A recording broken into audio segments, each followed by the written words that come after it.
नारायणं नमस्कृत्य नरं चैव नरोत्तमं देवीं सरस्वतीं व्यासं ततो जयमुदीरयेत्। नष्टप्रायेषु अभद्रेषु नित्यं बाहुवतसेवया भगवती उत्तमश्लोके भक्तिर्भवति नैष्ठिकीं। मुखं करोति वाचालं पुङ्गुं लङ्घायुधेति यत्कृपात्तमहं वन्दे गुरुं दीनतारिणं परमानन्दं माधवं श्रीचैतन्य ईश्वरम्। ओम नमो भगवते वासुदेवाय। ओम नमो भगवते वासुदेवाय। ओम नमो भगवते वासुदेवाय। हरे कृष्णा. இன்னைக்கு காண்டம் 1 அத்தியாயம் 12 பதம் 14 கரெக்ட்டுங்களா? 14 हिरण्यं कामहीं क्रामान् हस्ति अस्वान् निरुपतिर्वरान् प्रातात् स्वर्णं स विप्रेप्य प्रजातीर्थेश तीर्थवित्. हरे कृष्णा. यार படிக்கிறீங்க மாதாஜி? நான் படிக்கிறேன் மாதாஜி. ஓகே மாதாஜி. ஓம் நம பகவதே வாசுதேவாய. ஓம் நம பகவதே வாசுதேவாய. ஓம் நம பகவதே வாசுதேவாய. அத்தியாயம் 12, காண்டம் 1.12, 14 ஸ்லோகம். இராணியம் காமகிம் கிராமானாஸ்யஸ்வான் நுற்பத்திராவரான் பிரதாத்தா ஸ்வானம் ச விப்ரேப்யகா பிராஜா தீர்த்தே சா தீர்த்தவே. பக்திவேதாந்த சுவாமி சீல பிரபுபாதருக்கு ஜெய். மொழிபெயர்ப்பு. ஒரு மகன் பிறந்ததும் எப்படி, எங்கு, எப்பொழுது தானம் செய்ய வேண்டும் என்பதை அறிந்திருந்த அரசர் பிராமணர்களுக்கு தங்கம், நிலம், கிராமங்கள், ஏனைகள், குதிரைகள் மற்றும் நெல்ல உணவு தானியங்கள் ஆகியவற்றை பரிசளித்தார். பிராமணர்களும் சன்னியாசிகளும் மற்றும் இல்லறவாசிகளிடம் காலம் பெறும் அதிகாரத்தை பெற்றுள்ளனர். முக்கியமாக பிரபு, திருமணம் மற்றும் மரணம் ஆகிய உட்பட எல்லா சம்ஸ்காரங்களின் போதும் பிராமணர்களுக்கு செல்வம் விநியோகிக்கப்படுகிறது. ஏனெனில் மனிதர்களின் முக்கிய தேவை சம்பந்தமான உயர்தர சேவையில் பிராமணர்கள் ஈடுபட்டுள்ளனர். தங்கம், நிலம், கிராமங்கள், குதிரைகள், ஏனைகள் மற்றும் உணவு தானியங்கள் ஆகியவற்றுடன் சமையலுக்குரிய மற்ற பொருள்களையும் கணிசமான அளவு தானமாக வழங்கப்பட்டன.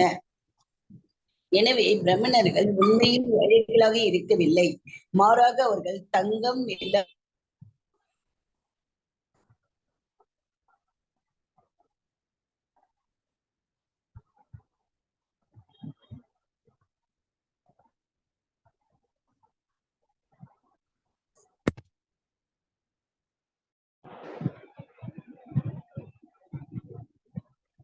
ஹரே கிருஷ்ணா. என்னாச்சு மாதாஜி? வேற யாராவது படிக்கிறீங்களா? நான் படிக்கிறேன் மாதாஜி. படிங்க மாதாஜி. தங்கம் இதோட விட்டாங்க, அதுக்குள்ள போய் தங்கம், நிலம், கிராமங்கள், குதிரைகள், யானைகள் மற்றும் உணவு தானியங்கள் ஆகியவற்றுடன் சமையலுக்குரிய மற்ற பொருட்களும் கணிசமான அளவு தானமாக வழங்கப்பட்டன. எனவே பிராமணர்கள் உண்மையில் ஏழைகளாக இருக்கவில்லை, மாறாக அவர்கள் தங்கம், நிலம், கிராமங்கள், குதிரைகள், யானைகள் மற்றும் போதுமான தானியங்கள் ஆகியவற்றை பெற்றிருந்ததால் தங்களுக்கென அவர்கள் சம்பாதிக்க வேண்டியது ஒன்றும் இருக்கவில்லை. சமூகத்தின் நன்மைக்காக அவர்கள் தங்களையே அர்ப்பணித்துக் கொண்டனர். தீர்த்தவித் என்னும் சொல் குறிப்பிடத்தக்கதாகும். ஏனெனில் எங்கு எப்பொழுது தானம் வழங்க வேண்டும் என்பதை அரசர் நன்கு அறிந்திருந்தார். தானம் ஒருபோதும் பயனளிக்காததோ அல்லது குருட்டுத்தனமானதோ அல்ல. குதிரைகள், ஏனைகள், நிலம் மற்றும் கிராமங்கள் ஆகியவற்றை அவங்களும் படிக்கிறாங்க.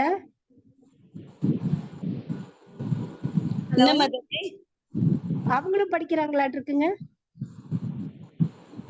இல்ல மாதாஜி, முன்னிருந்து நான் படிக்கிறேன். கரண்ட் போச்சு மாதாஜி. அப்படிங்களா?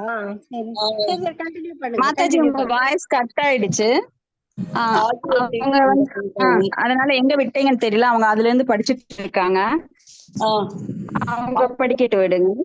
அவங்க படிக்கட்டா அடுத்து நீங்க படிங்க. படிங்க மாதாஜி. தீர்த்தவித் என்னும் சொல் குறிப்பிடத்தக்கதாகும். ஏனெனில் எங்கு எப்பொழுது தானம் வழங்க வேண்டும் என்பதை அரசர் நன்கு அறிந்தார். தானம் ஒருபோதும் பயனளிக்காததோ அல்லது குட்டுத்தனமானதோ அல்ல. ஆன்மீக தன்னுணர்வின் பயனாக தானம் பெற தகுதி பெற்றிருந்தவர்களுக்கு சாஸ்திரங்களில் தான தர்மங்கள் வழங்கப்பட்டன. தரித்திர நாராயணன் எனப்படும் பரம புருஷரை பற்றிய ஒரு தப்பான கருத்தை நியாய விரோதமானவர்கள் கொண்டுள்ளனர். இத்தகைய தரித்திர நாராயணனே தானம் பெற வேண்டியவர்கள் என்பது சாஸ்திரங்களில் ஒருபோதும் காணப்படவில்லை. உபயோகமற்ற ஒரு ஏழை மனிதனால் குதிரைகள், யானைகள், நிலம் மற்றும் கிராமங்கள் ஆகியவற்றை போன்ற மிகவும் தாராளமான தானங்களை பெறவும் முடியாது. அதாவது நுண்ணறிவுள்ளவர்கள் அல்லது குறிப்பாக பாகவத தொண்டில் ஈடுபட்டுள்ள பிராமணர்கள் உடல் தேவைகளுக்காக கவலைப்படாதவாறு நன்கு பராமரிக்கப்பட்டனர். அரசரும் மற்ற இல்லறவாசிகளும் அவர்களுடைய எல்லா வசதிகளையும் மகிழ்ச்சியுடன் கவனித்துக் கொண்டனர். ஒரு குழந்தை தொப்புள் கொடியின் வாயிலாக தாயருடன் இணைந்திருக்கும் பொழுது தாயும் சேயும் ஒன்று என்றும், கொடி துண்டிக்கப்பட்டு குழந்தை தாயிடமிருந்து பிரிக்கப்பட்ட உடனேயே ஜாதகர்ம எனப்படும் தூய்மை சடங்கை செய்ய வேண்டும் என்றும் சாஸ்திரங்கள் கட்டளையிடுகின்றன. புதிதாக பிறந்த ஒரு குழந்தையை காண பிரபஞ்ச நிர்வாகிகளான தேவர்களும் குடும்பத்தின் மூதாதைகளும் வருகின்றனர். குறிப்பாக அத்தகைய சந்தர்ப்பம்தான் சமூகத்தின் ஆன்மீக முன்னேற்றத்திற்காக சரியான நபர்களுக்கு செல்வத்தை விநியோகம் செய்வதற்குரிய சரியான நேரமாகும். ஹரே கிருஷ்ணா மாதாஜி. ஹரே கிருஷ்ணா மாதாஜி. அப்ப இங்க வந்து சாஸ்திரங்கள்ல நம்மளுக்கு பரிந்துரைக்கப்படுறது என்னன்னா, பிராமணர்கள் வந்து பிறரிடம் இருந்து பணம் வசூலிக்க கூடாது. ஆனா அவங்களுக்கு பொருட்களாக தானம் வழங்கப்பட வேண்டும். இப்ப பிராமணர்கள் எப்படி தங்களோட ஜீவனை ஜீவாம்சம் அப்படிங்கிற தங்களோட வாழ்க்கையை வந்து எப்படி ஓட்டுவாங்க அப்படின்னா, அவங்களுக்கு ராஜாக்கள், அன்றைய அரசாங்கமே ராஜாக்களே வந்து அவங்களுக்கு நிறைய பண உதவி, பொருள் உதவி பண்ணினாங்க. அவங்களுக்கு வேண்டிய தானியங்களை கொடுப்பது, தங்கம், பசுக்களை கொடுப்பது, இந்த மாதிரி தானங்கள் பண்ணுவாங்க. அந்த தானங்கள் வேதங்கள்ல பரிந்துரைக்கப்பட்டிருக்கு. அப்ப பிராமணர்கள் எப்படி அவங்களோட ஜீவாம்சத்தை பண்ணுவாங்க அப்படின்னா, இதன் மூலமா அவங்க வந்து படன, பாடன, யஜன, யாஜன, தான, இந்த மாதிரி புரோகிதம் இதெல்லாம் தான் பண்ணுவாங்களே தவிர அவங்க பிறரிடம் போய் பணம் வசூல் பண்ணவே மாட்டாங்க. ஏன்னா அவர்கள் கற்றதை பிறருக்கு சொல்லிக் கொடுப்பது, மக்களை வந்து நல்வழிப்படுத்துறது, அதாவது சமுதாயத்துல அவங்க ஒரு மூளையாக செயல்பட்டார்கள். இப்ப பிராமணர்கள் வந்து அவங்க வேதங்களை படிக்கிறதும் அதை பிறருக்கு கற்றுக் கொடுப்பதும், வேதங்கள்ல என்ன சொன்னாங்க, பகவான்கிட்ட எப்படி போறது, திரும்பி எல்லா ஜீவாத்மாக்களும் இங்க வந்து தடுமாறுறாங்க. தங்களோட இறுதி நோக்கம், லட்சியம் என்னங்கிறது தெரியாம. அப்ப இவங்களையெல்லாம் திருப்பி கொண்டு போய் சேர்க்கறது பிராமணர்களோட வேலை. அப்ப கடவுளுக்கு ஒரு தூதுவனாக அவங்க செயல்பட்டாங்க. அப்ப பிராமணர்கள் வந்து நன்கு கவலைப்படாத மாதிரி, தேவைகளுக்கெல்லாம் கவலைப்படாத மாதிரி அவங்க நன்கு பராமரிக்கப்பட்டாங்க. அவங்க ஆன்மீக முன்னேற்றத்திற்கான சரியான நபர்களுக்கு செல்வத்தை விநியோகம் செய்வதற்கு சரியான நேரமாக இதை சந்தர்ப்பமா பயன்படுத்திக்கிட்டாங்க. அதாவது பொதுவா பாத்தீங்கன்னா மக்கள் எல்லா அந்த வைசியர்கள் அவங்க என்ன பண்ணுவாங்க, நல்லா சம்பாதிப்பாங்க. அந்த சம்பாதிக்கிற பணத்தை டாக்ஸா கவர்மெண்ட் கொடுப்பாங்க. அப்ப அந்த கவர்மெண்டோட வேலை என்னன்னா எல்லாரையும் பாதுகாப்பது, அதுவும் முக்கியமா பிராமணர்களை பாதுகாப்பது. இப்ப பிராமணர்களுக்கு அவங்க பொருட்களா மத்த சமுதாயத்தினர் உதவி பண்றாங்க. அப்போ மிகவும் தாழ்ந்த நிலையில் இருக்கிற தமோகுணத்தில் இருக்கிற மக்களுக்கு அவங்களுக்கும் பொருளா கொடுப்பாங்க. ஏன்னா அவங்களுக்கு பணமா கொடுத்தா அதை எப்படி உபயோகப்படுத்துறதுங்கிறது தெரியாது சூத்திரர்கள். அப்ப சூத்திரர்கள் வந்து யார்கிட்டயும் பணமா வாங்க மாட்டாங்க. அந்த காலத்துல பாத்தீங்கன்னா சூத்திரர்கள் பிறருக்கு சேவை செய்யக்கூடிய நிலையில இருக்கிறாங்க. அவங்களுக்கு வந்து இவங்க முதலாளி என்ன பண்ணுவார்னா, அந்த தொழிலாளிக்கு வேண்டிய பொருட்களை தானம் பண்ணுவார். குடும்பத்துக்கு வேண்டிய எல்லா சௌகரியங்களையும் அவரே பண்ணி கொடுப்பாரு. இதே நீங்க பணமா இந்த காலத்துல கொடுக்குறப்ப அவங்க என்ன பண்றாங்கன்னா, மாது சூது அப்படின்ற நிலையில போய் தங்களுடைய வாழ்க்கை மட்டுமல்ல குடும்பத்தோட வாழ்க்கையும் அவங்க நடுத்தெருவுக்கு கொண்டு வந்துடுறாங்க. இதனாலதான் அந்த காலத்துல முறையாக வர்ணாசிரம தர்மங்கள் பின்பற்றப்பட்டு வந்தது. ஏன்னா பிராமணர்கள் நுண்ணறிவுடையவர்கள், அவங்க வந்து சமுதாயத்துக்கு ரொம்ப தேவைப்பட்டவங்க. இத நம்ம இன்னைக்கு கூட பார்க்கலாம். திதி கொடுக்கிறப்போ பலர் வந்து பசுக்களை தானமாக வழங்கலாம், தங்க நாணயங்களை வழங்கலாம். அன்னைக்கெல்லாம் பசுமாடுகள் வந்து தங்க ஆபரணங்களால் பூட்டப்பட்டு தானமாக கொடுக்கப்பட்டதுன்னு நாம படிக்கலாம். அந்த கொம்புகள் எல்லாம் கூட தங்க கவசத்தால மூடப்பட்டிருக்கும். அந்த மாதிரி பசுக்கள் பட்டாடை பொருத்தப்பட்டு கொடுக்கப்பட்டதை நாம நிறைய படிச்சிருப்போம். அடுத்தது பதம் 15. தம் ஊசூர் பிராஹ்மணாஸ்துஷ்டா ராஜானாம் பரஸ்ரயான்விதம் ஏசஹி ஹஸ்மின் பிரஜா தன்னௌ புருணாம் பௌர வர்ஷபஹ. ஹரே கிருஷ்ணா. படிங்க மாதாஜி. ஹரே கிருஷ்ணா மாதாஜி. நீங்களே படிச்சிடலாம், மொழிபெயர்ப்பு மட்டும்தான் இருக்கு மாதாஜி. ஓகே மாதாஜி. அரசரின் தான தர்மங்களால் மிகவும் திருப்தியடைந்த கற்றறிந்த பிராமணர்கள் அவரை பூருக்களிலேயே தலைமையானவர் என்று அழைத்ததுடன் அவரது புத்திரரும் நிச்சயமாக பூரு வம்சத்தில் வந்தவர்தான் என்பதையும் அவருக்கு அறிவித்தனர். பூரு அப்படிங்கிற ஒரு வம்சம், அதுல தலைமையானவர் என்று சொல்றாங்க. அடுத்தது பதம் 16. தைவேனா பிரித்திகாதேன சுக்லே சம்ஸ்தாம் உபேயுஷி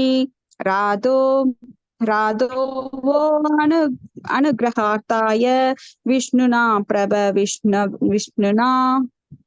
ஹரே கிருஷ்ணா. ஹரே கிருஷ்ணா. படிங்க. ஓம் நமோ பகவதே வாசுதேவாய். ஓம் நமோ பகவதே வாசுதேவாய். ஹரே கிருஷ்ணா. மொழிபெயர்ப்பு. பொருளை வழங்கியவர் தெய்வத் ராசா பக்தி வேதாந்த சுவாமி பிரபுபாதாக்கு ஜெய். ஹரே கிருஷ்ணா. மொழிபெயர்ப்பு. பிராமணர்கள் கூறினர், உங்களுக்கு மரியாதை காட்டுவதற்காகவே கலங்கமற்றவரான இப்புத்திரன் சர்வசக்தி படைத்தவரும் எங்கும் பரவி இருப்பவரும் பரம புருஷருமான பகவான் ஸ்ரீ விஷ்ணுவால் உயிர்ப்பிக்கப்பட்டார். தடுக்க முடியாததொரு அமானுஷ்யமான ஆயுதத்தினால் அவர் கொல்லப்படும் நிலையில் இருந்த பொழுது அவர் காப்பாற்றப்பட்டார். பொருளுரை. குழந்தை பரீட்சித் 2 காரணங்களுக்காக சர்வசக்தி படைத்தவரும் எங்கும் பரவி இருப்பவருமான விஷ்ணுவால் பகவான் ஸ்ரீ கிருஷ்ணரால் காப்பாற்றப்பட்டார்.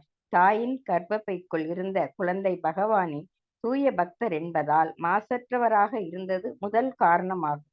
நேர்மையுள்ள யுதிஷ்ட மகாராஜனின் பக்திமிக்க பாட்டனாராகிய குரு மகாராஜனின் வம்சத்தில் எஞ்சியுள்ள ஒரே ஆணாக அக்குழந்தை இருந்தது.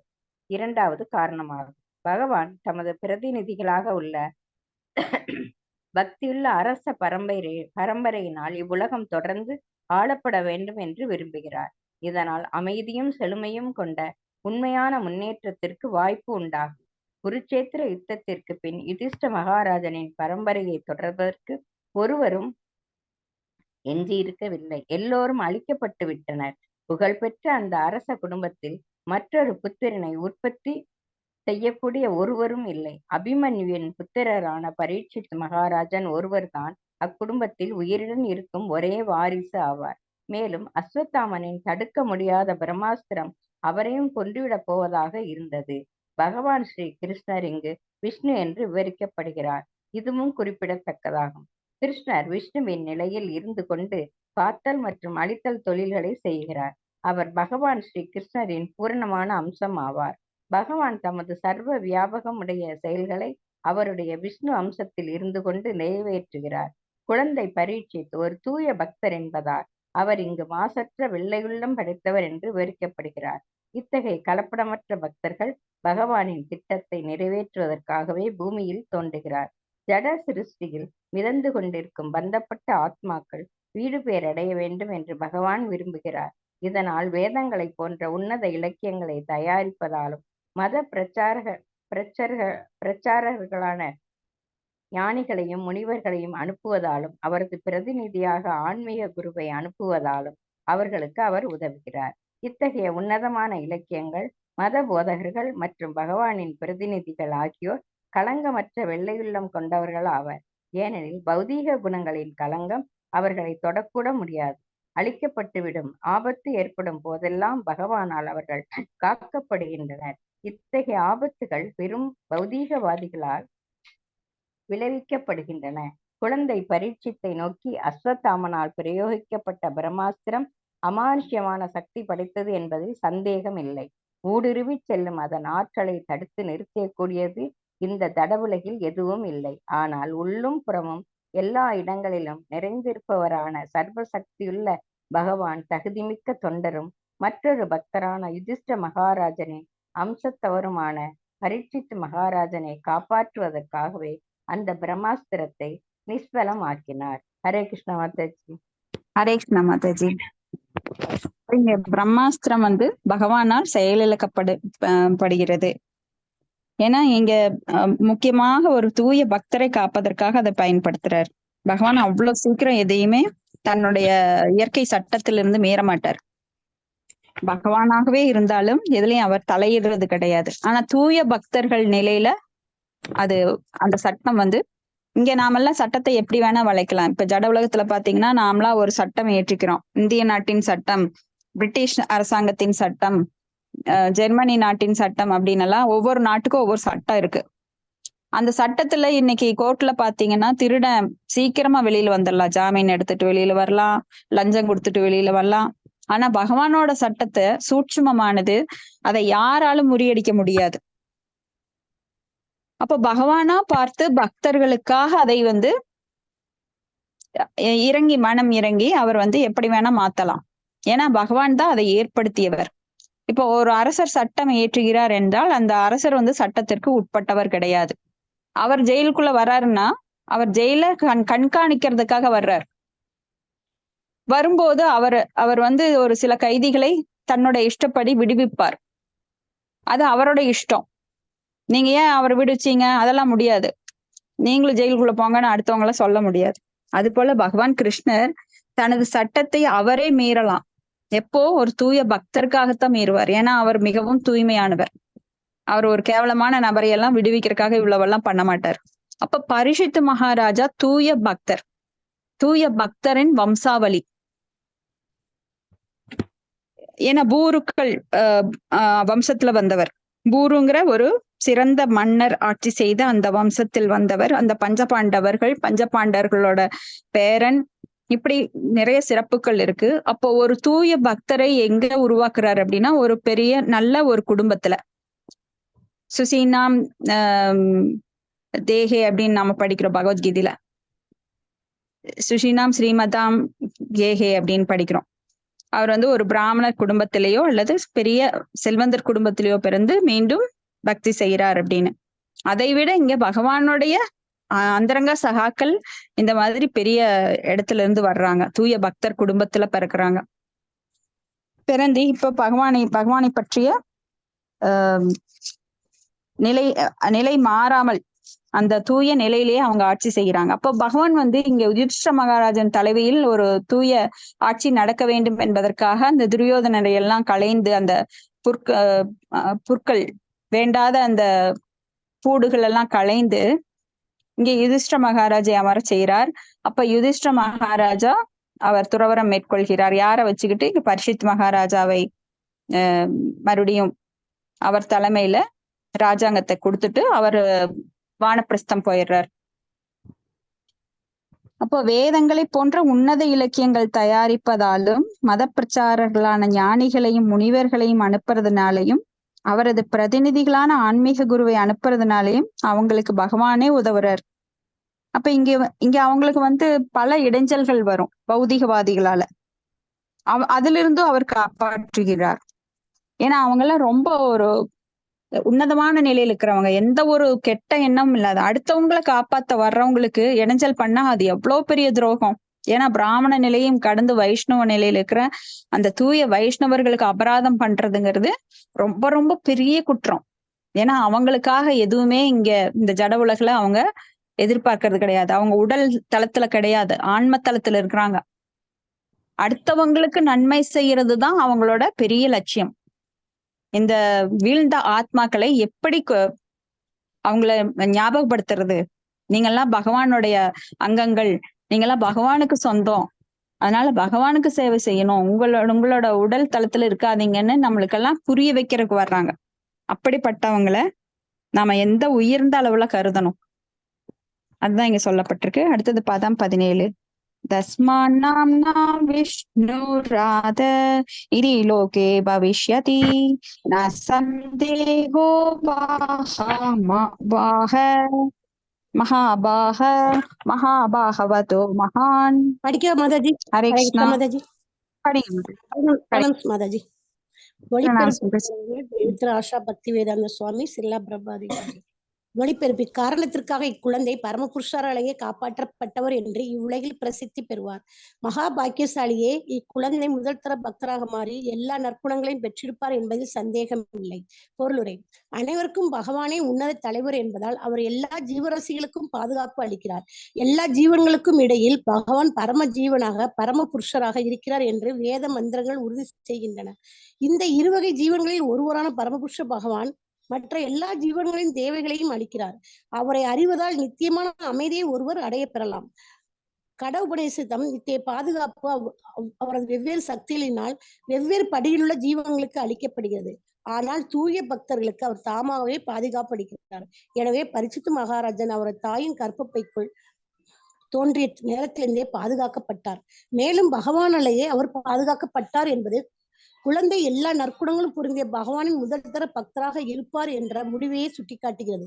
3 பிரிவுகளை சேர்ந்த பக்தர்கள் உள்ளனர். மகா பாகவத பக்தர், 2 மத்தியம அதிகாரி மற்றும் 3 கனிஷ்ட அதிகாரிகள் அல்லது 3ஆம் தர பக்தர்கள். பகவானின் ஆலயங்களுக்கு சென்று விக்கிரகங்களை மரியாதையுடன் வணங்குவார்கள். எனினும் இவர்களுக்கு வேத சாஸ்திரங்கள அறிவு பற்றாக்குறையால் பகவத் பக்தர்களை இவர்கள் மதிப்பதில்லை. இத்தகைய கனிஷ்ட அதிகாரிகள் பௌதிகமான பக்தர்கள் என்றும் அழைக்கப்படுகின்றனர். 2வதாக பகவானுக்கு உண்மையாக தொண்டு புரியும் மனோபாவத்தை விருத்தி செய்து கொண்டும் சமநிலையில் உள்ள பக்தருடன் மட்டுமே சிநேகம் கொண்டும் புதிய பக்தர்களுக்கு ஆதரவு காட்டுபவர்களும் நாஸ்திகளை தவிர்ப்பவர்களுமான பக்தர்கள் 2ஆம் தர பக்தர்கள் என்று அழைக்கப்படுகின்றனர். ஆனால் அனைத்தையும் பகவானுள் காண்பவர் அல்லது பகவானுடையதாக காண்பவர் மகா பாகவதர் அல்லது முதல் தரமான பக்தர் என்று அழைக்கப்படுகிறார். இத்தகைய பக்தர்கள் அனைத்திலும் பகவானுடனான ஒரு நித்திய உறவு இருப்பதை காண்பதால் பகவானை தவிர வேறு எதுவுமே இல்லை என்ற முடிவுக்கு வருகின்றனர். இவர்கள் எல்லா விஷயங்களிலும் பூரணமானவர்களாக இருக்கின்றனர். ஒருவர் 3 பிரிவுகளில் எந்த பிரிவை சேர்ந்தவராக இருந்தாலும் அவருக்கு தானாகவே எல்லா நற்குணங்களும் வந்து அமைகின்றன. இவ்வாறாக பரிசுத்த மகாராஜனை போன்ற மகாபாகவத பக்தர் ஒருவர் எல்லா விஷயங்களிலும் பூரணமாக இருப்பார் என்பதில் சந்தேகம் இல்லை. மேலும் பரிசுத்த மகாராஜன் யுதிஷ்ட மகாராஜன் குடும்பத்தை பிறப்படுத்ததால் அவர் இங்கு மகா பாகவதர் அல்லது பாக்கியசாலிகளே வெறும் பாக்கியசாலி என்றும் அழைக்கப்படுகிறார். மகாபாகவதர் பிறந்துள்ள குடும்பம் பாக்கியமுள்ள குடும்பமாகும். ஏனெனில் இத்தகைய அன்பிற்குரிய பக்தரின் மீதுள்ள மரியாதையின் காரணத்தால் 100 தலைமுறைகள் வரையுள்ள பக்தர்களின் கடந்த, நிகழ் மற்றும் எதிர்கால குடும்ப அங்கத்தினர்கள் அனைவரும் பகவானின் கருணையால் முக்தி பெறுவார்கள். எனவே பகவானின் ஒரு தூய பக்தரான ஒருவர் அவரது குடும்பத்திற்கு மிகப்பெரிய நன்மையை செய்தவராகிறார். ஹரே கிருஷ்ணா. ஹரே கிருஷ்ணா. தேங்க்யூ மாதாஜி. இப்ப நாம பக்தர் அப்படின்னா பொதுவா பக்தர்னு சொல்றோம், நம்மளையே நாம பக்தர்னு சொல்லிக்கிறோம். ஆனா இதுலயே பல பிரிவுகள் இருக்கின்றது. உத்தம அதிகாரி, மத்தியம அதிகாரி, கனிஷ்ட அதிகாரி அப்படின்னு 3 பிரிவு இருக்கு. அப்ப இந்த பக்தர் இந்த 3 பிரிவுலையும் நம்ம ரொம்ப இன்டெப்தா பார்த்தோம் அப்படின்னா கனிஷ்ட அதிகாரியிலேயே பல நிலைகள் இருக்காங்க. அதாவது கனிஷ்ட இப்பதான் நாங்க பக்திக்கு வந்திருக்கோம், 16 மாலைகள் பண்றோம் அப்படிங்கிறவங்களும் பக்தர்கள் தான். இது சைத்தன்ய சரிதாமிரத்துல நாம பார்க்கலாம்.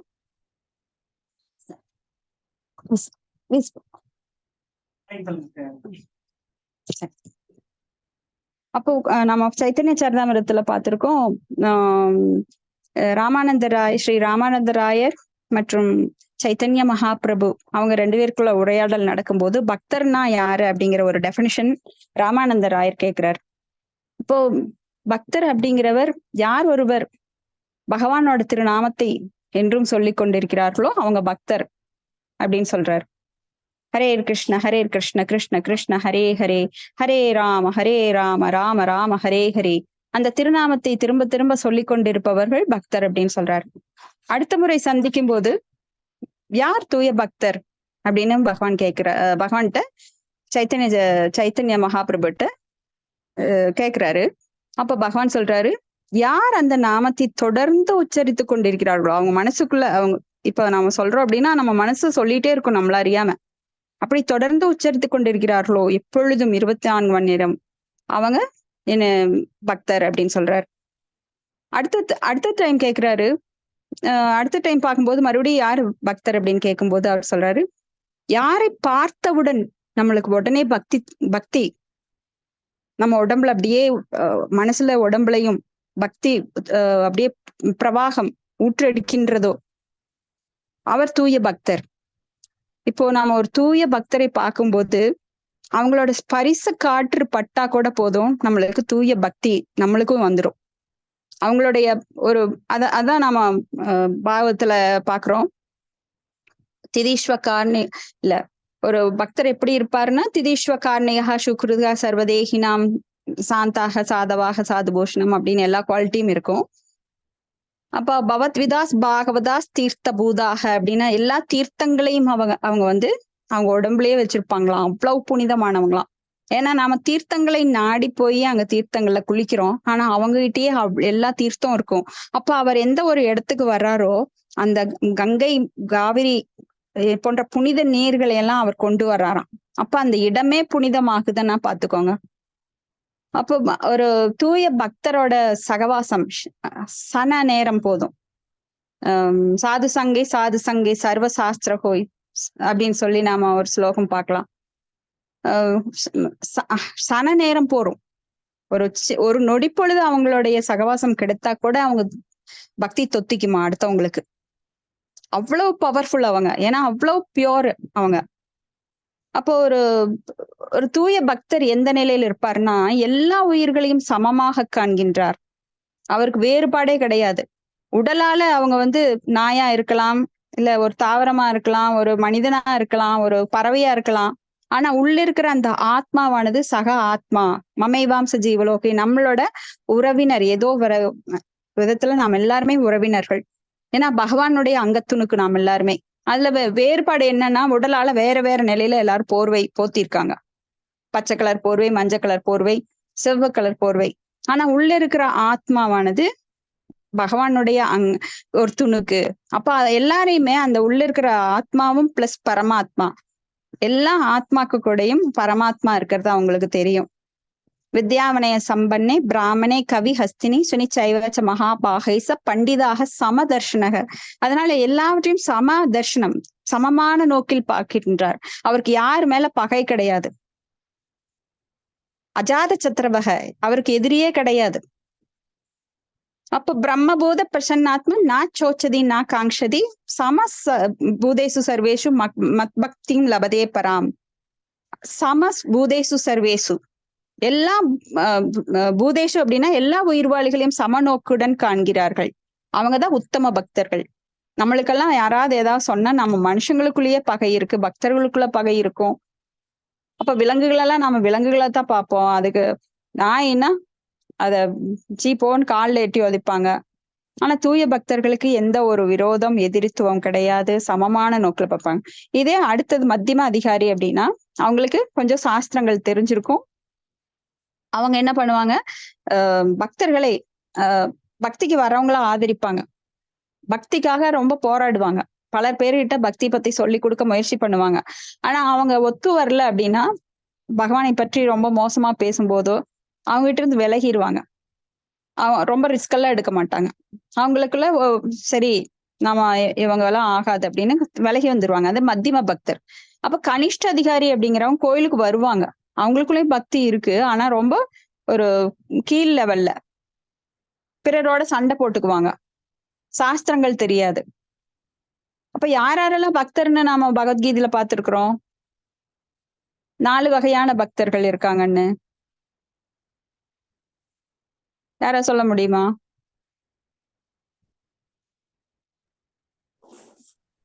கேள்வி உடையவர், பூரணத்தின் அறிவு, செல்வத்துக்காகவும் கேள்வியான நோயற்றவங்க, ஞானிக. சதுர்வித பஜந்தே மாம் ஜனாஹோ சுக்ருதினோ அர்ஜுன ஆர்த்தோ அர்த்தாத்தி ஜிக்ஞாசு ஞானேச்ச பரந்தப அப்படின்னு சொல்லி 4 பேர் இருக்காங்க. அப்ப அந்த 4 பேருமே ஏதோ ஒரு வகையில பகவானை நோக்கி வர்றாங்க. அவங்கள கனிஷ்ட அதிகாரிகள். ஏன்னா பகவானுக்காக வரல, ஆனா தங்களுடைய தேவைக்காக பகவான்கிட்ட அவங்க வர்றாங்க. அப்ப அதை கொஞ்சம் கொஞ்சம் முன்னேற்றம் அடைந்து என்னாகும் அப்படின்னா அவங்களுக்கும் அந்த ஞானம் கிடைக்குது. பல பிறவிகள் கிடைச்சு பகுனாம் ஜென்மனாம் அந்தே ஞானவான் மாம் பிரபத்தியதே வாசுதேவ சர்வமிதி மகாத்மா ஷூதுர்லப. வாசுதேவன் தான் சர்வம் என்பதை அறிந்து கொள்ள அவங்களுக்கு பல கோடி பிறவிகள் தேவைப்படுகிறது. ஆனா நம்மளோட அதிர்ஷ்டம் பாகவதம் படிக்கிறதுனால படிக்க படிக்க தூய்மை அடைஞ்சு நம்மளுக்கு புரிய வருது பகவான் தான் இறுதி. எங்க போனாலும் கடைசியில இந்த ஒரே கேட்டுக்கு தான் வரணும். நீங்க 1000 கேட்ல நுழையலாம். நீங்க எக்ஸிபிஷன் எல்லாம் பார்த்திருப்பீங்க. பல தடைகள் வச்சு ஒரு இடத்துல ஒரே ஒரு வாயில எஸ்கேப் வெளியில எக்ஸிட் ஆகணும். அதை கண்டுபிடிக்கிறதுக்கு நாம பல இடங்கள்ல முட்டி மோதி அப்புறம் போய் கடைசியா அதை கண்டுபிடிப்போம். கண்டுபிடிக்க முடியல, யாராவது வழிகாட்டுவாங்க. அந்த மாதிரி வழிகாட்டுறவர் தான் இங்க குரு. ஏன்னா நாமளா தேடணும் அப்படின்னா நம்ம இந்த ஜட உலகில முயற்சி செஞ்சு பல கோடி ஜென்மாக்கள் நாம இங்க யாத்திரை வந்திருக்கோம். அந்த யாத்திரை முடிக்க முடியாம தவிக்கிறோம். யாத்திரை வந்திருக்கிறதே தெரியல. சிலர் இங்கேயே செட்டில் ஆகிறோம்னு மாக்குறாங்க. எப்ப பயணம் போனாலும் நம்ம சொந்த இடத்துக்கு போனாதான் நம்மளுக்கு ஒரு நிறைவு இருக்கும். பயணத்துல பாத்தீங்கன்னா பல தொல்லைகள் இருக்கும். சில இடங்கள்ல தண்ணி கிடைக்காது, சில இடங்கள்ல உணவு கிடைக்காது, ரொம்ப டயர்ட் ஆயிடுவோம். வெயில், குளிர், நம்ம சொந்த பொருட்களை எல்லாம் வேற இடத்துல வச்சிருக்கிறோம். கம்ஃபர்ட்னா நம்ம இடத்துலதான் ரொம்ப கம்ஃபர்டபுளா இருப்போம். நல்ல ஒரு நிம்மதியா இருப்போம். அந்த இடத்துக்கு திரும்பி வரணும். அப்ப நம்ம எங்கிருந்து வந்தோம்? ஆதியில நாம பகவானோட லோகத்துல இருந்து கீழே விழுந்துட்டோம். இது நம்ம வாடகை வீடு. இந்த உடல் எடுத்தவங்க எல்லாருமே இருக்கிறது கிடையாது. போயிட்டே இருக்கிறோம். மறு உடல் எடுத்துட்டே இருக்கிறோம். ஆனா என்னைக்காவது நம்ம சொந்த இடத்துக்கு போகணும். எத்தனை பிறவி எடுத்தாலும். அப்ப நாமெல்லாம் இப்ப முயற்சி பண்றோம். ஆனா முயற்சி பண்ணாதவங்களுக்கு இன்னும் பல கோடி ஜென்மம் எடுத்து பிறப்பு, இறப்பு, முதுமை, நோயின்ற துன்பத்துல துவண்டு போய் கடைசியில ஐயோடா எங்கதான் நிம்மதி கிடைக்கும், எங்கே நிம்மதி, எங்கே நிம்மதின்னு கடைசியில தேடுவாங்க. எங்க பாகவதத்திலையும் பகவத்கீதையிலும். ஏன்னா பகவான் அந்த சுரூபத்துலதான் வந்திருக்காரு. அந்த வாய்ப்பு நம்மளுக்கு இப்ப கிடைச்சிருக்கு. இந்த வாய்ப்பை நாம தவறவே விடக்கூடாது. கிடைக்காத ஒரு பொக்கிஷம் கிடைச்சா நீங்க தவற விடுவீங்களா? ஒரு டைமண்ட், பெரிய டைமண்ட் கிடைச்சிருக்கு, வேல்யூ ஜாஸ்தி. ஆனா இது டைமண்ட், அதெல்லாம் குப்பை. டைமண்ட் எல்லாம் பக்தர்களுக்கு குப்பை. ஆனா அதை விட பெரிய பொக்கிஷமான நம்மளுக்கு பகவானுடைய நித்திய சேவகம் கிடைக்க போறது இப்பவும் கிடைச்சிருக்கு. அதை நாம தவற விடாம பயன்படுத்த வேண்டும்.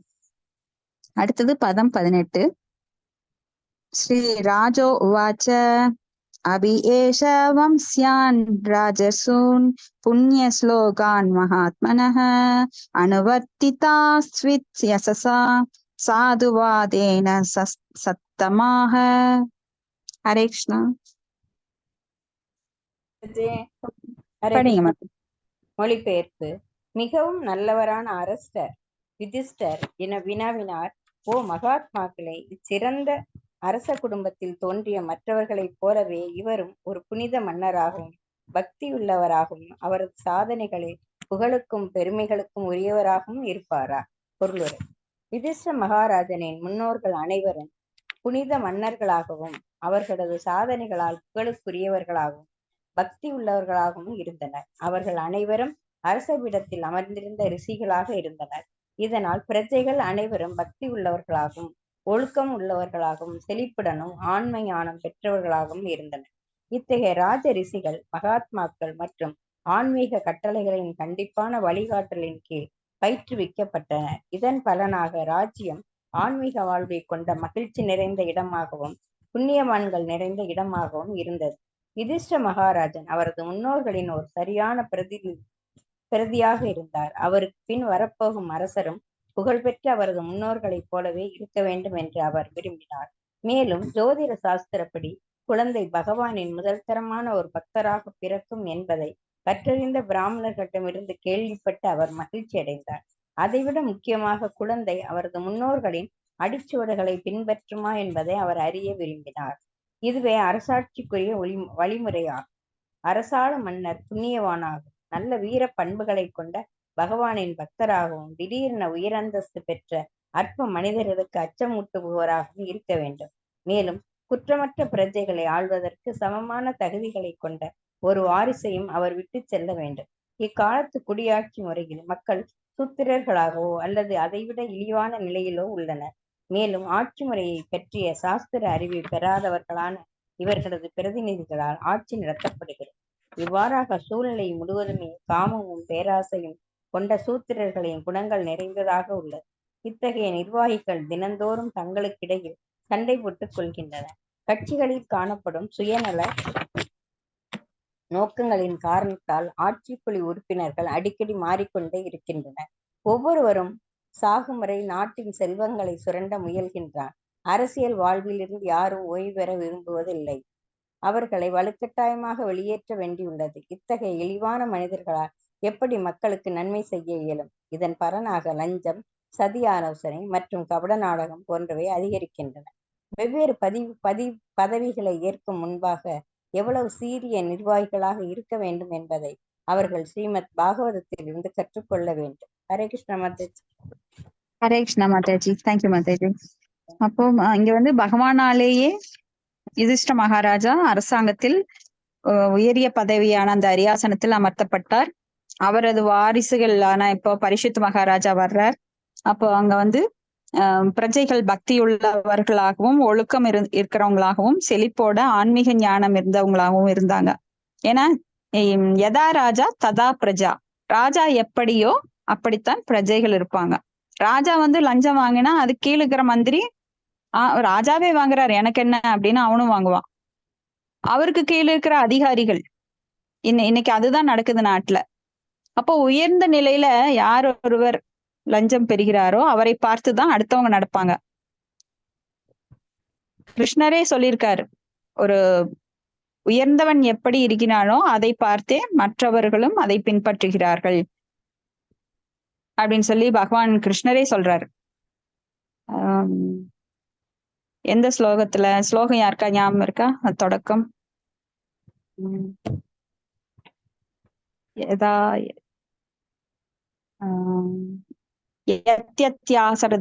சத்யத்யேவேதரோ ஜனக சயத் பிரமாணம் குருதே லோகஸ்தத் அனுவர்ததே அப்படின்னு சொல்லி யத்யத்யாசரதிசேஷ்டஸ். அப்போ ஒரு பெரிய மனிதன் எவ்வாறு ஓமை அமைத்து காட்டுகின்றானோ அதே வழியை மக்கள் அனைவரும் பின்பற்றுகிறார்கள். ஒரு குடும்பத்துல பாத்தீங்கன்னா ஒரு பேரண்ட்ஸ் எப்படி நடந்துக்கிறாங்களோ, குழந்தைக்கு கண்ணு முன்னாடி அவங்க சண்டை போட்டுட்டு கெட்ட வார்த்தைகள் பேசிட்டு அவங்க பிஹேவ் பண்ணும்போது குழந்தையும் அந்த ஒரு ரூடான கேரக்டர் அதுதான் பாக்குது. ஏன்னா பேரண்ட்ஸ் தான் முதல் குரு. எப்படி சும்மா வாயில சொன்னா பத்தாது, நீ நல்லது பண்ணணும் நல்லது கேட்கணும் அப்படின்னு. ஆனா அவங்க செஞ்சு காமிக்கணும். குழந்தைகளுக்கு கண்ணுல, அதாவது அந்த பேச பழகிறதுக்கு முன்னாடி அதனோட மனது வந்து ரொம்ப ஒரு எல்லாருக்குமே வந்து மனதுல எது பதிகிறதோ அது மாதிரிதான் செயல் இருக்கும். அப்ப குழந்தைகளுக்கு வந்து ரொம்ப அப்சர்வேஷன் பவர் ஜாஸ்தி, கிரகிக்கிங் பவர். அந்த குழந்தைங்க பேரண்ட்ஸ பாக்குறாங்க, அவங்க என்ன பேசிக்கிறாங்க எப்படி நடந்துக்கிறாங்கன்னு. அந்த சின்ன வயசுல என்ன பதியிருதோ அதைத்தான் பின்னாடி அவங்க செய்யறாங்க. அப்ப யார் ஒருவர் தங்கள் புலன்களை கட்டுப்படுத்தவில்லையோ அவங்கனால பகவானையெல்லாம் சிந்திக்க முடியாது. முதல்ல தன்னைத்தானே கட்டுப்படுத்துபவன் தான் பகவானை பற்றி நினைக்க முடியும்.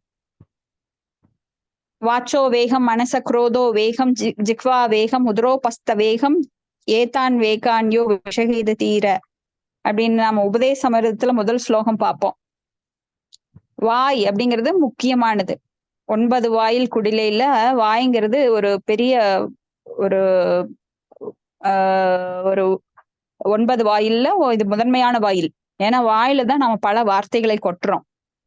அது மேபி ஆன்மீகமா இருக்கலாம் அல்லது பௌதிகமா இருக்கலாம். ஆன்மீகமா இருந்ததெல்லாம் மிகுந்த நன்மை. இப்ப வாயால தான் பல பண்டங்களை நம்ம ருச்சி பார்க்கிறோம். ரோட்ல போறது, கொல்றது, குத்துறது எல்லாம். அது மாதிரி மாமிசம் சாப்பிடுறதும் வாய் தான். இது வந்து அதே வாய் பிரசாதமா எடுத்துக்கும் போது அதனால நன்மை அடையுது. ஜிக்வாகு, அந்த நாக்கு வந்து ரொம்ப தூய்மையா இருக்கணும். உள்ளத்துல பல எண்ணங்கள் வரலாம், ஆனா அது ஃபில்டர் பண்ணி வாயில வரப்ப என்ன பண்ணணும்? தூய்மையான வார்த்தைகளா தான் வரணும். நம்ம மனசு வந்து ஏகப்பட்ட சஞ்சலத்துக்குரியது. அர்ஜுனனே சொல்றாரு, என்னால சஞ்சலம் ஹி மன கிருஷ்ண பிரமாதி பலவத்திரிடம். என்னோட மனது ரொம்ப சஞ்சலமா இருக்கு, காற்றை கூட அடக்கி விடுவேன். தஸ்யாகம் நிக்கிரகம் மண்யே வாயு ரேவஷு துஷ்கர அப்படிங்கிறார். வாயுவை கூட அடக்கி விடுவேன், ஆனால் என்னால என் மனசை அடக்க முடியல.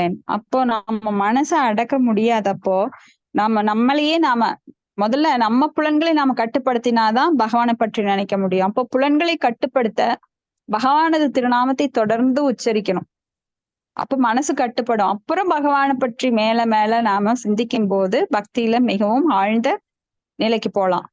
இப்ப புலன்களை கட்டுப்படுத்தாது. ஏன்னா கண்கள் பார்க்க கூடாத பாக்குது, காதுகள் கேட்க கூடாத கேக்குது, அப்போ நம்ம மனசு நினைக்க கூடாதுன்னு நினைச்சது. ஏன்னா மனசுதான் முதல்ல ஒரு காரணி.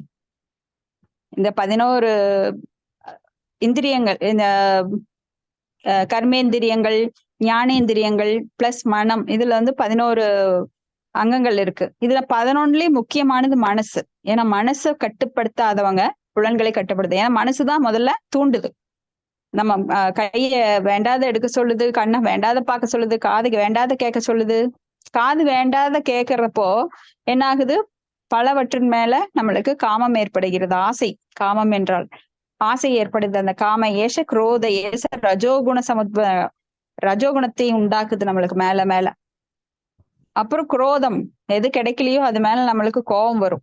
ஏதாவது கிடைக்கலனா குரோதோத் பவதி சம்மோக சம்மோகா ஸ்மிருதி விப்ரமக ஸ்மிருதி பிரம்சாத் புத்தி நாசோ புத்தி நாசாத் பிரணஷதி. அப்ப புத்தி நாசம் பண்ணது எல்லாம் அழிஞ்சு போகுது. சோ இது ஒண்ணுக்கு ஒண்ணு தொடர்புடையதா இருக்குது. காமம், குரோதம், மோகம், லோபம், மதம், ஆச்சரியன். ஆனா இங்க வந்து இதெல்லாம் அற்ப மனிதர்கள். ஆனா மன்னர்கள் எப்படி இருந்தாங்க அப்படின்னா நல்ல பண்புகளை கொண்டு புண்ணியவான்களாக திகழ்ந்தார்கள். அதனாலதான் அவங்களுக்கு பிரஜைகளுக்கு வழிகாட்ட முடிஞ்சது. இப்ப இங்க வந்து பரீட்சித் மகாராஜா மிக மிக நல்ல ஒரு மன்னராக, வாரிசாக. அப்பெல்லாம் நாமெல்லாம் வந்து குழந்தை பிறந்த உடனே ஜோசியம் பார்ப்போம். ஜோதிடம் பார்க்கும்போதுதான் அவங்க சொல்லுவாங்க இந்த எதிர்காலம் எப்படி இருக்கும் அந்த குழந்தைக்குன்னு. அப்போ ஒரு நல்ல நேரத்துல, நாம நேத்து பார்த்தோம், நல்ல நட்சத்திரம், அந்த நட்சத்திரங்கள் நல்ல இடங்கள்ல இருக்கும் போது பிறக்கிற குழந்தை நல்ல ஒரு வாரிசா இருக்கும் அப்படின்னு. அந்த மாதிரி நேரத்துல பரீட்சித் மகாராஜா பிறக்கிறார். இப்ப ஜோதிடர்கள் சொல்றாங்க இவர் ஒரு நல்ல மன்னராக இருப்பார். ஏன்னா அவர் பிறந்த உடனே கருவிலேயே பகவானை பார்த்திருக்கார்.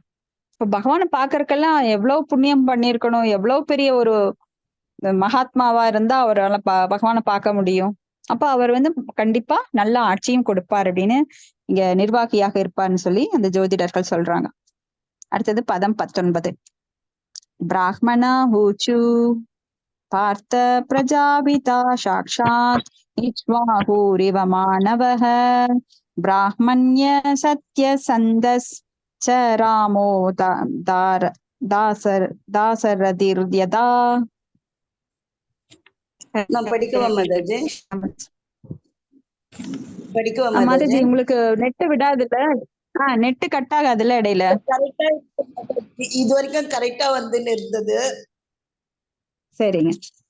ஏன்னா நீங்க படிக்கிறப்ப இடையில கட். எனக்கு சரி படிங்க மாதாஜி. இவாக பிரகமனா உஷா பார்த்த பிரஜாவிதா சாச்சாதிஷ்வாகுரிவ மானவா பிரம்மண்யா சத்யா சந்தஸ்ஸா ரமா சாதரதிர்யதா. பக்திவேதாந்த சுவாமி ஸ்ரீல பிரபுபாதருக்கு ஜெய். மொழிபெயர்ப்பு. கட்டிருந்த பிராமணர்கள் கூறினார், பிருந்தாவின் புதல்வரை இக்குழந்தை பிறப்பெடுக்கும் அனைவரையும் பராமரிப்பதில் மனுபுத்திரான இஷ்வாகு மகாராஜனை போல் இருப்பார்.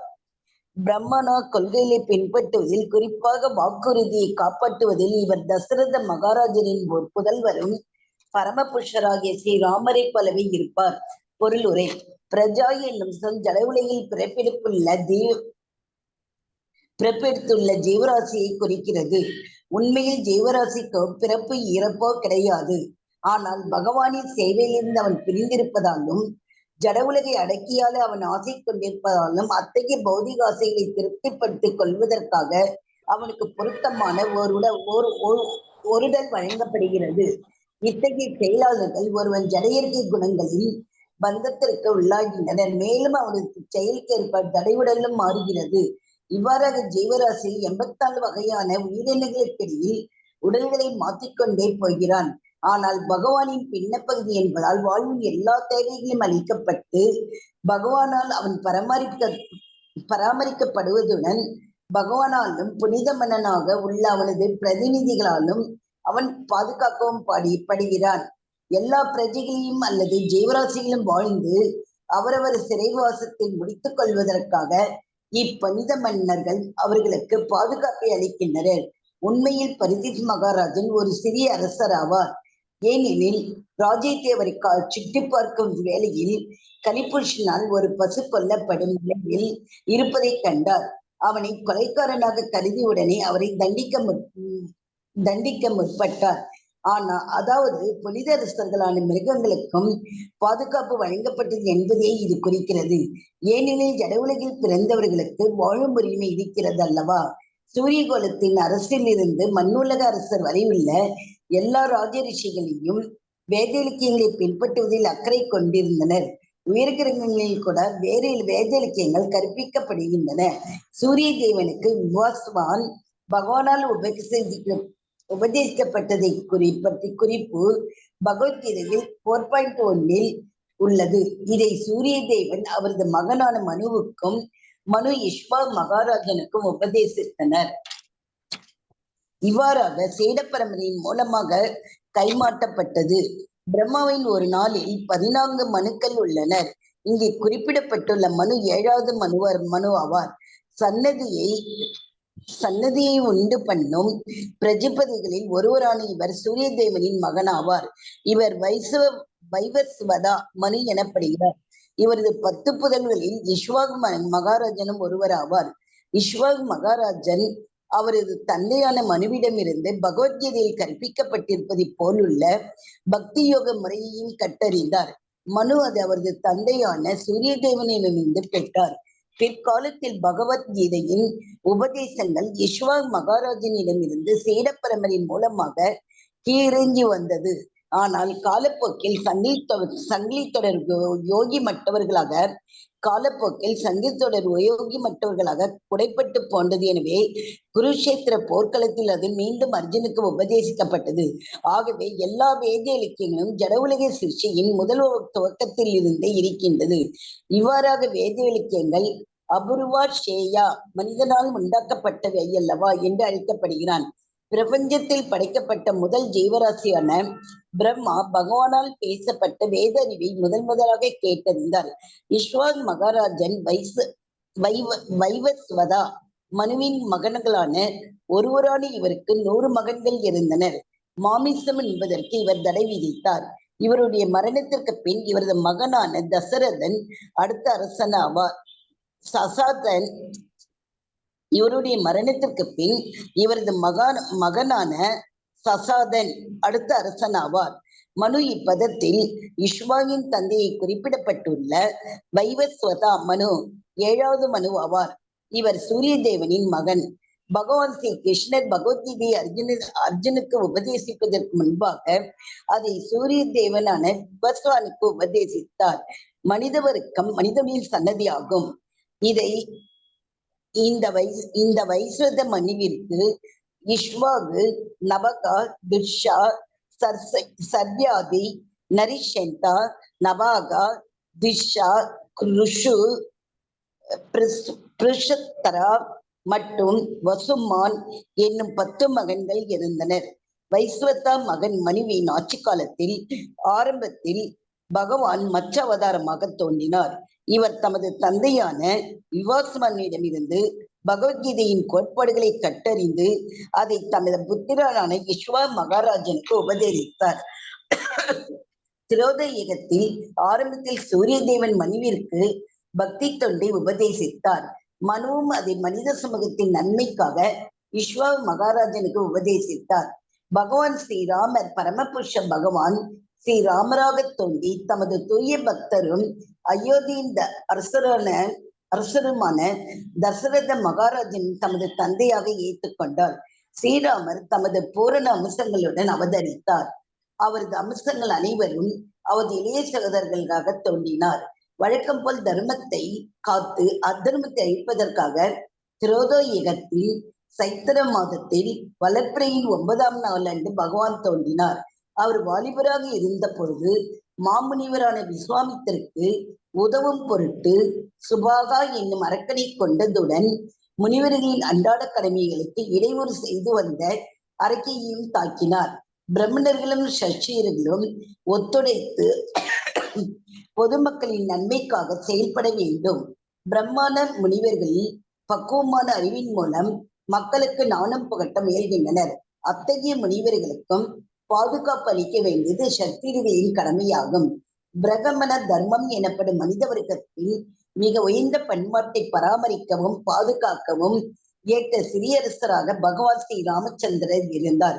குறிப்பாக பகவான் பசுக்களுக்கும் பிராமணர்களுக்கும் பாதுகாப்பளித்து உலகின் செழிப்பை மேலும் பலப்படுத்துகிறார். விஸ்வாமித்திரியின் வாயிலாக அசுரர்களை வெல்லக்கூடிய சக்திமிக்கான ஆயுதங்களை அவர் நிர்வாக பொறுப்புள்ள தேவர்களுக்கு அளித்தார். ஜனக மகாராஜனின் தனுர் யாகத்தில் பங்கேற்றவர் வெல்ல முடியாத சிவபெருமானின் வில்லை உடைத்து ஜனகரின் புதல்வியான சீதா தேவியை மணந்தார். திருமணத்திற்கு பிறகு அவரது தந்தையான தசரத மகாராஜின் உத்தரவுப்படி அவர் 14 ஆண்டு கால வனவாசத்தை ஏற்றார். தேவர்களின் நிர்வாகத்திற்கு உதவுவதற்காக அவர் 14 அசுரர்களை கொண்டார். மேலும் அசுரர்களின் சதியினால் அவரது மனைவியான சீதா தேவி ராவணால் கடத்தி செல்லப்பட்டான். சுக்கிரனின் சகோதரன வாலியை கொல்ல சுக்கிரனுக்கு உதவிய பகவான் சுக்கிரனை தமது நம்பராக்கி கொண்டார். பகவான் ஸ்ரீ ராமரின் உதவினால் சுக்கிரன் வரை வானர ராஜரானார். இதை அபகரித்து சென்று ராவணின் ராஜ்யமான லங்காபுரிக்கு செல்ல இந்திய பெருங்கடலில் பாறைகளான ஒரு மிதக்கும் பாலத்தை நிர்மாணித்தார். பிறகு ராவணன் அவர்களால் கொல்லப்பட்ட ராவணின் சகோதரான விபீஷணர் இலங்கையின் அரியாசனத்தில் அமர்த்தப்பட்டார். அசுரரான ராவணின் சகோதரர்கள் விபீஷணரும் ஒருவர் ஆவார். ஆனால் பகவான் ஸ்ரீ ராமர் அவரை சிரஞ்சீவி ஆக்கினார். 14 ஆண்டுகள் கழிந்த பின் லங்கையின் விவகாரங்களை முடித்துக் கொண்ட பகவான் புஷ்பக விமானத்தில் அவரது ராஜ்யமான அயோத்தியை திரும்பினார். மதுராவை ஆண்டு வந்த லவணாசுரனை கொல்லும்படி தமது சகோதரனான சத்துரனுக்கு அவர் உத்தரவிட்டார். அவ்வாறே அசுரனையும் கொல்லப்பட்டார். 10 அசுவமேத யாகங்களை அவர் நிறைவேற்றினார். பிறகு சரிய நதியில் குளித்துக் கொண்டிருக்கும் பொழுது அவர் மறைந்து போனார். மிக சிறந்த இதிகாசமாகிய ராமாயணம் உலகில் ஸ்ரீ ராமன் நிகழ்த்திய வீரச்செயலை பற்றி சரித்திரமாகும். மேலும் அதிகாரப்பூர்வமான ராமாயணம் மகாகவி வால்மீகி முனிவரால் எழுதப்பட்டதாகும். ஹரே கிருஷ்ண மாதாஜி, தேங்க்யூ. ஹரே கிருஷ்ண மாதாஜி, தேங்க்யூ மாதாஜி. இப்பதான் ராமநவமி முடிஞ்சது. நாம ஸ்ரீ ராம ஜெயந்தி. அப்போ நாம ஜெயந்தி அப்படின்னா பகவான் தோன்றிய தினம். இந்த ஜெயந்திங்கிற வார்த்தை பகவானை தவிர வேற எதற்காகவும் உபயோகப்படுத்துறது கிடையாது. அவ்வளவு மங்களகரமான வார்த்தை.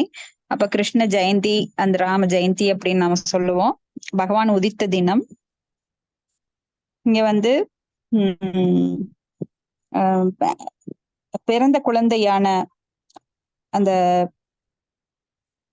பரிஷித் மகாராஜா எப்படி இருப்பார் அப்படின்னு ஜோதிடர்கள் சொல்றாங்க.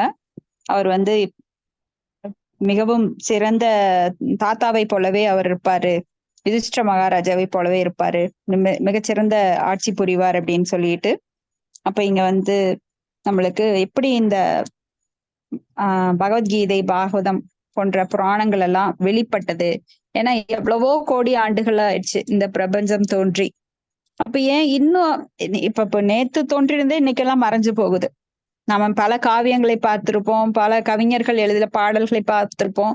அதெல்லாம் தோன்றி மறையக்கூடியது, நித்தியமற்றது. ஆனா பகவானுடைய இந்த சரித்திரம், பகவான் சொல்கின்ற இந்த புனிதமான வார்த்தைகள் பகவத்கீதையின் மூலமா எப்படி இன்னும் நாம படிச்சுட்டு இருக்கோம்.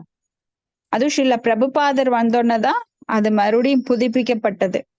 ஸ்ரீல பிரபுபாதர் வர்றதுக்கு முன்னாடி ஏகப்பட்ட பகவத்கீதைகள் பல பேர் மொழிபெயர்த்திருக்காங்க. அதுல சுவாரஸ்யம் கிடையாது. ஏன் அப்படின்னா மனிதர்களுக்குள்ள 4 குறைபாடுகள் இருக்கின்றது. நாமெல்லாம் வந்து ஏமாற்றும் இயல்புடையவர்கள், நாமெல்லாம் மாயைக்கு வசப்பட்டவர்கள், நாம தவறுகள் செய்யக்கூடியவர்கள், குறையுடைய புலன்களை உடையவர்கள். இந்த 4 இருக்கிறதுனால மனிதர்களால மொழிபெயர்க்கப்படுகின்ற இந்த பகவத்கீதைக்கு அவ்வளவு ஒரு அட்ராக்ஷன் கிடையாது. ஆனா தூய பக்தரான அவர் பகவானோட பிரதிநிதியாக இந்த உலகில் அவதரித்து அவரால் மொழிபெயர்க்கப்பட்டது. சில சமயம் சில பிரபுபாதர் அவர் மொழிபெயர்த்த புத்தகங்களே அவரே உட்காந்து படிப்பாராம். அப்ப சீடர்கள் எல்லாம் கேட்பாங்களாம், எதுக்காக நீங்க படிக்கிறீங்க, நீங்க தான் எழுதுனீங்க அப்படின்னு. இது என்னுடைய நினைவில் நான் எழுதவில்லை, எனக்குள் பரமாத்மா பகவான் வந்து என்னை எழுத வச்சார். நான் ஒரு கருவிதான், இன்ஸ்ட்ருமெண்ட். நிமித்த மாத்திரம் பவசவ்ய சாட்சினேன்னு அர்ஜுனனை பகவான் சொல்றார். நீ ஒரு கருவிதான் அர்ஜுனா, நீ செய்யறதா நினைச்சுக்காத, உன்னை ஒரு கருவியா வச்சு நான் உன்னை செயல்படுத்துகிறேன். நாம் ஒவ்வொருத்தரும் அப்படித்தான். நம்மளாம் என்ன நினைக்கிறோம், அகங்கார விமூட ஆத்மா கர்த்தாகமிதி மன்னியதே அப்படின்னு நாமளா செய்யறோம்னு நினைக்கிறோம்.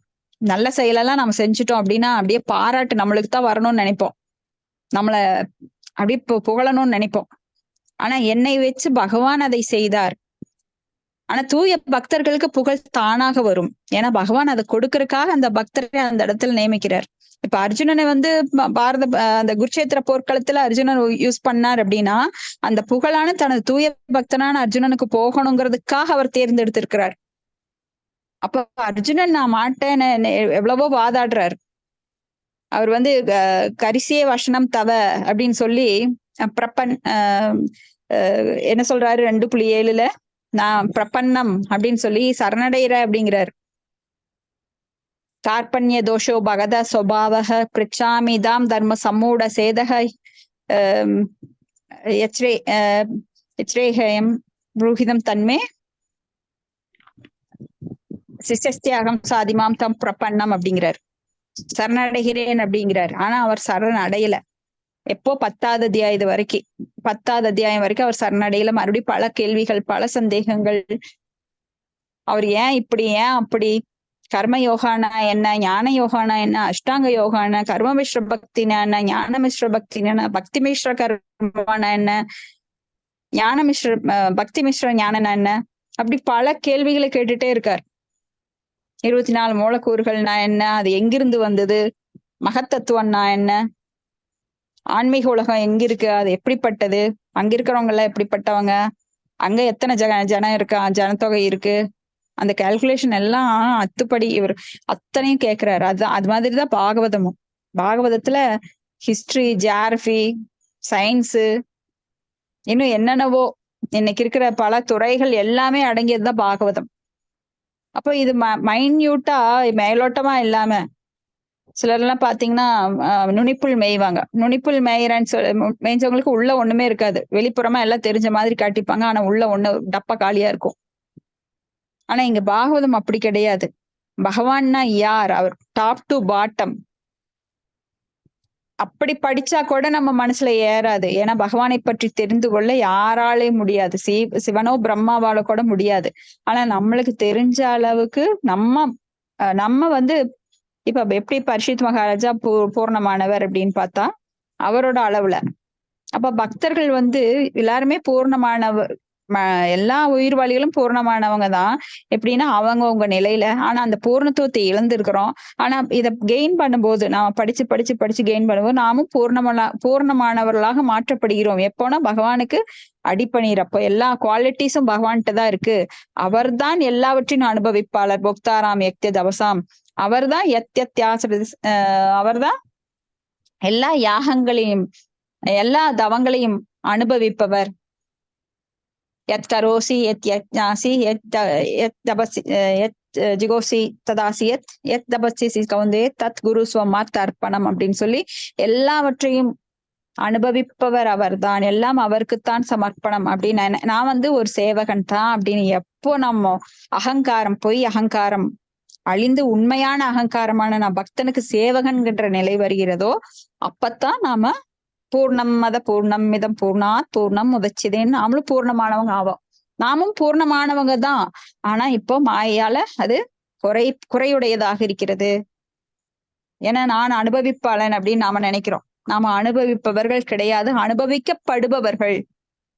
ஏன்னா இந்த ஜட உலகத்துல நீ வேலைக்கார அப்படின்னு சொன்னாலும் நம்மளுக்கு கோபம் வந்துடும். நான் எதுக்கு உனக்கு செய்யணும் அப்படின்னு. ஆனா உண்மையில ஆன்மீக ரீதியா பார்த்தோம் அப்படின்னா நம்ம பகவானுக்கு சேவை செய்பவர்கள். ஆனா இந்த ஜட உலகம் மாதிரி கிடையாது. சேவை செய்பவர்கள்னா நாமெல்லாம் பகவான் எப்படி உன்னத அனுபவிப்பாளரோ அது மாதிரி நாமும் அனுபவிப்போம். ஏன்னா அங்க போய் ஒரு வேலையும் கிடையாது. ஆன்மீக உலகத்துலலாம் வேலை செய்யறதுக்கு எங்க போய் அங்க ஏதாவது பற்றாக்குறை இருந்தா தானே செய்யணும். பசி இருக்காது, தாகம் இருக்காது, எந்த ஒரு குறையுமே இருக்காது. அப்புறம் எதுக்கு நாம யாருக்கு எதுக்காக வேலை செய்யறோம்? பகவானோட புகழ் பாடுறதுதான் நம்மளோடது. அங்கேயும் போய் பாகவதம் படிப்போம். இங்க 18,000 ஸ்லோகங்கள்னா அங்க இன்னும் அதிகமான ஸ்லோகங்கள். ஆனா அதுல இனிமை, ஏன்னா பூர்ணமான நிலையில இனிமை. இப்பெல்லாம் அரைகுறையா நம்ம கேட்கும்போது நம்மளுக்கு வந்து இந்த 1 மணி நேரம் முடிஞ்சுதா, ஏன் என்ன கிளாஸ் கட் ஆகல, அடுத்த வேலையை பார்க்கலாம், நம்ம மனசு அழைப்பாயும். ஆனா அங்க அப்படி இல்ல, அதுலயே லைட் இருப்போம். இப்பவுமே இதை பூர்ணமா நம்ம கேட்கும்போது நம்மளுக்கு நேரம் போறது தெரியாது. இன்னும் இன்னும் இன்னும் இன்னும்ங்கிற ஏக்கம் தான் இருக்குமே தவிர, எப்ப முடியுங்கிற நோக்கம் இருந்ததுன்னா அதுல நம்மளுக்கு ஈடுபாடு இல்லைன்னு அர்த்தம். அதாவது நாம் இன்னும் அந்த நோயிலிருந்து வெளி வரல, இன்னும் நோய் நம்மளுக்கு தாக்கம் இருக்கின்றது, மருந்து பத்தலைன்னு அர்த்தம். கேட்க கேட்க செவிகள் இன்னும் வேண்டும் இன்னும் வேண்டும்னு தெவிட்டார் தேனாக அந்த காதின் வழியாக அந்த தேன் வந்து பருகப்படுகின்றது. வாயால் இல்ல, அதை காதால கேட்டு மனசால அதை உள்ள கொண்டு போறோம். அந்த ஹிருதயத்துக்குள்ள போகும்போது அது அப்படியே தேன் பாயும் நதியாக அந்த பிரபாகம் நம்மளுக்குள்ள ஊற்றெடுக்கும். அப்ப இங்க ஸ்ரீராமர் பத்தி சொல்லியிருக்காங்க, ஸ்ரீராமராஜ்யம்.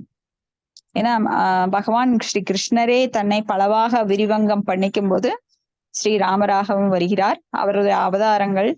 ஆனா பகவான் கிருஷ்ணர் அவதாரி, மற்றதெல்லாம் அவதாரங்கள். ஸ்ரீராமரும் அந்த மாதிரி அவதாரம். அவர் வந்து கிருஷ்ணருக்கும் அவருக்கும் வித்தியாசம் கிடையாது. ஸ்ரீராமருங்கிறவர் வேற ஒருத்தர் கிடையாது, பகவான் கிருஷ்ணரே தான் ஸ்ரீராமராகவும் சங்கர்ஷனராகவும் அனிருத்தர் பிரத்யும்னர் இந்த மாதிரி வர்றாரு.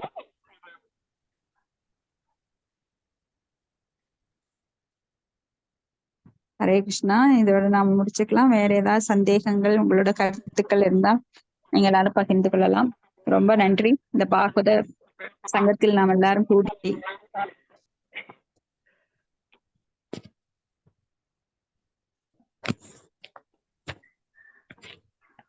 ஹரே கிருஷ்ணா மாதாஜி. ஹரே கிருஷ்ணா மாதாஜி. ஹரே கிருஷ்ணா. ஹரே கிருஷ்ணா மாதாஜி. நன்றி மாதாஜி. நன்றி மாதாஜி. கிருஷ்ணா மாதாஜி. தேங்க்யூ மாதாஜி. மாதாஜி. நன்றி மாதாஜி. பிரணாம். ஹரே கிருஷ்ணா.